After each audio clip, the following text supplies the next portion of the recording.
Years. I want to go somewhere typical weekday. Not F amazing, but functional. Coffee helps. You get through your morning. You reply to messages, solve problems, make decisions, switch between tabs, answer texts, and keep track of everything you're supposed to remember. Years. I want to go somewhere differently demanding. Yet by late afternoon, your body feels heavy, your eyes burn.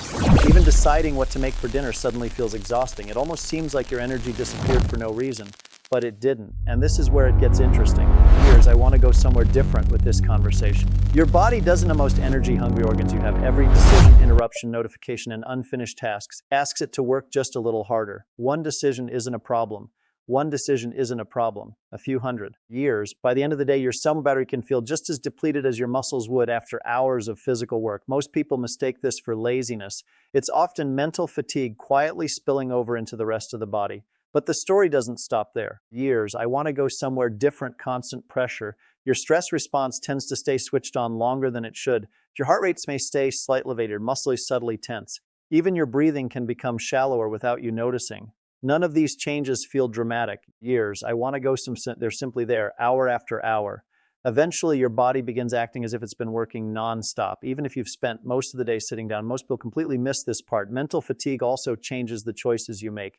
You start reaching for another coffee. Years, I want to go somewhere chips. Something's not because you're weak, but because your brain naturally looks for quick sources of energy and comfort when it feels drained. That's why evening cravings often arrive right when your motivation disappears. It's not always hunger. Years, I want to go somewhere different with this conversation. Sometimes its exhaustion goes even deeper. Many people never truly give their nervous system a chance to recover. The day ends, but the stimulation doesn't. Scrolling through social media, checking one last email, watching just one more episode. Years, your brain stays busy long after your body has stopped moving. So the next morning you wake up feeling like yesterday never really ended. Then after enough days, feeling tired starts to feel normal. But it isn't. Years, I want to go somewhere different with this conversation. Sometimes the most exhausting thing your body does all day, it's constantly thinking, adapting, reacting, and staying alert in a world that rarely gives it a real pause.